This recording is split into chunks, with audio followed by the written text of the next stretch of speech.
Break के बाद स्वागत है आपका। खबरों का सिलसिला शुरू करेंगे और बुलेटिन में सबसे पहले बात करेंगे दिल्ली एनसीआर की जहरीली हवा की।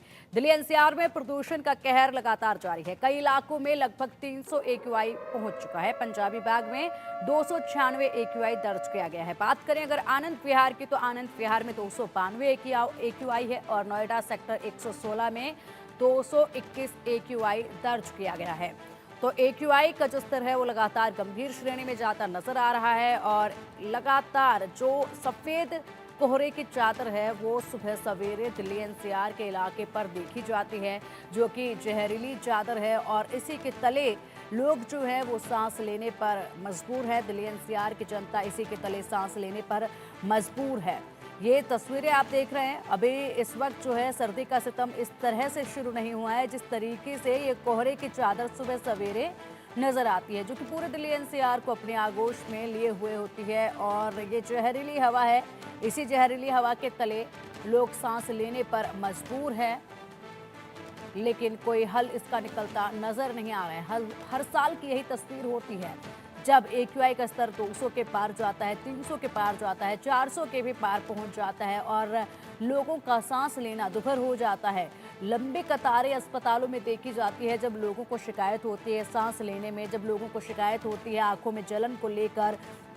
और ऐसे में इस शिकायत के साथ जब अस्पताल में लोग पहुंचते हैं तो वहां भी भारी भीड़, भारी संख्या जो है मरीजों की देखी जाती है। लेकिन इसका समाधान कोई निकल नहीं रहा है, क्योंकि सरकार एक दूसरे पर आरोप प्रत्यारोप का सिलसिला चलाए हुए हैं और ऐसे में किसी भी तरह का कोई परमानेंट सॉल्यूशन निकलता नजर नहीं आ रहा है। हालांकि तमाम तरह के वादे जरूर किए जा रहे हैं, लेकिन जमीनी हकीकत कुछ और ही बयां करती है, क्योंकि ना यहाँ पर प्रशासन के द्वारा सख्ती नजर आती है और ना ही यहाँ पर लोग जागरूक नजर आते हैं जिसके चलते इस एयर पोल्यूशन को कम किया जाए। सबसे ज़्यादा मुसीबत का सबब ये मौसम जब बनता है तो ये बड़े बुजुर्गों के लिए बनता है। साथ ही साथ अगर बात कर ली जाए तो बच्चों को भी काफ़ी दिक्कतों की सामना करना पड़ता है। और वहीं अगर बात करें अस्थमा के मरीज, उनके लिए ये समय सबसे अधिक कठिन हो जाता है, क्योंकि यहाँ पर सबसे ज़्यादा दिक्कत उन्हीं को देखनी पड़ती है।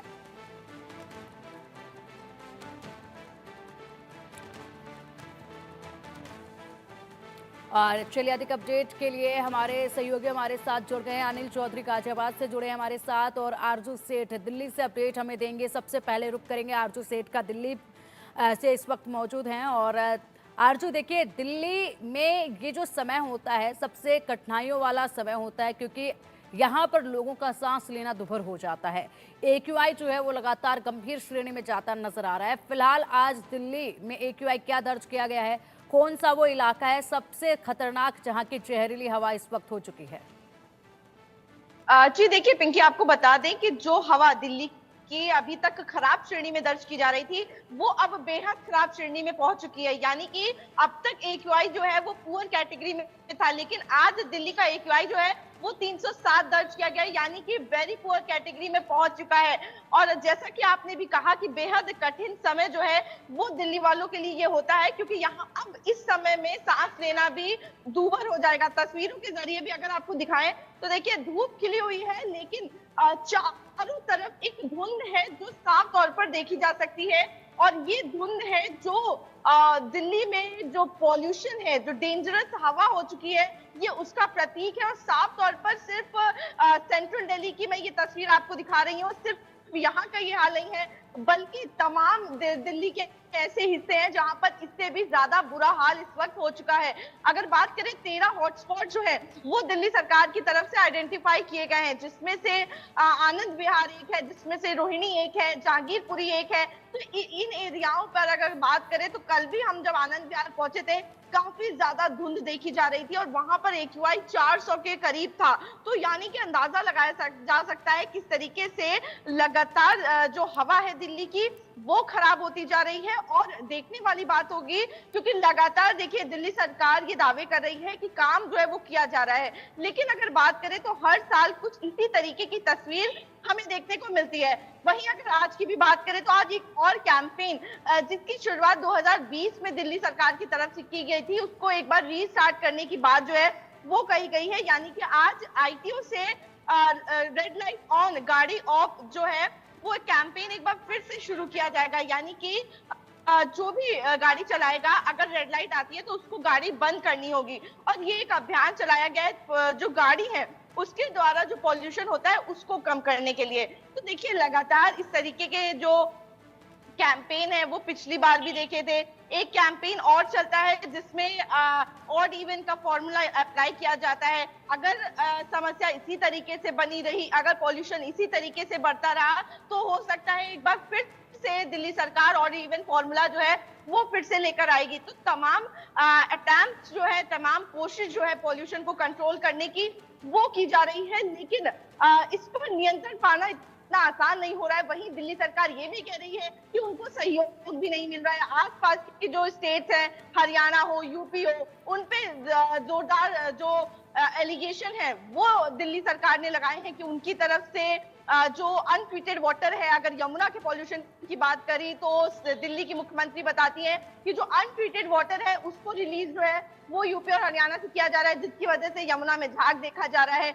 वहीं प्रदूषण की भी बात करें तो डीजल गाड़ियां जो है वो यूपी और हरियाणा से यहाँ चल रही हैं दिल्ली में, इस वजह से पॉल्यूशन की जो मात्रा है वो भी बढ़ रही है। तो तमाम ऐसी चीजें हैं, लेकिन देखिए इन सबके बीच में सफर जो है वो आम आदमी करता है और उसको सफर करना पड़ रहा है। और आम आदमी जब वोट देता है तो उसको हर अपनी समस्या का समाधान जो है वो चाहिए। जी बिल्कुल सही कहा अर्जु आपने। और ये आरोप प्रत्यारोप का सिलसिला तो हर साल ही देखा जाता है, जब पड़ोसी राज्यों को जिम्मेदार ठहराया जाता है दिल्ली में होने वाले पोल्यूशन को लेकर। लेकिन अगर बात की जाए तो दिल्ली में जिस तरीके की बातें कही जाती है सरकारों द्वारा कि हम लोग ये करा रहे हैं, वो करा रहे हैं, वो जमीनी स्तर पर होता काम नजर कहीं पर भी नहीं आता है। चलिए अब रुक कर लेते हैं गाजियाबाद का, जहां से हमारे सहयोगी अनिल हमारे साथ जुड़े हुए हैं। अनिल, फिलहाल गाजियाबाद का AQI क्या है? क्या कुछ वहां पर बदलाव देखा जा रहा है? क्या कुछ कि इस पोल्यूशन को कंट्रोल के लिए कुछ सख्ती नजर आ रही हो? देखिए AQI की बात करें तो 300 के पास जो है लोनी एरिया का बना हुआ है। ऑल ओवर बात की जाए तो 250 के आसपास जो है ज्यादातर क्षेत्रों का एयर क्वालिटी इंडेक्स दर्ज किया गया है। पर जिस तरीके से आरोप लगाए जाते हैं, तमाम जो पार्टियां हैं वो एक दूसरे पर आरोप लगाती बढ़ती रहती हैं, राज्यों पर जो है थोप दिया जाता है। पर सबसे बड़ी बात है कि आप अपने स्तर पर क्या कर रहे हैं, ये सबसे बड़ी बात है। क्योंकि ये अलार्मिंग सिचुएशन है और इस सिचुएशन में एक विशेष ड्राइव चलाने की भी जरूरत है। किस तरीके से इस पर रोक लगाई जाए, कैसे लोगों को अवेयर कराया जाए। हालांकि ग्रैब के जो नियम है उसमें सारी चीजें इस पर किस तरीके से काम करना है, पर जो अधिकारी हैं तो उनको चेताना होगा और उन अधिकारियों को ग्राउंड पर निकलकर जो उसके नियम है उसका सख्ती से पालन कराना होगा।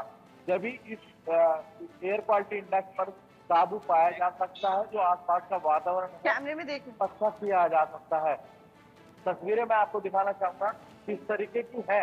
NH9 के पास ऊंची ऊंची इमारतें आपको दिख रही होंगी। ये जो इमारतें हैं वो आज आपको धुंधली सी दिखाई दे रही हैं। ये कोई कोहरा नहीं है, सर्दी की अभी शुरुआत हो रही है और ऐसे में जो पोल्यूशन की चादर है आप देखेंगे किस तरीके से जितनी भी बिल्डिंग आपको दिख रही होंगी वो बेहद धुंधली सी दिखाई दे रही है।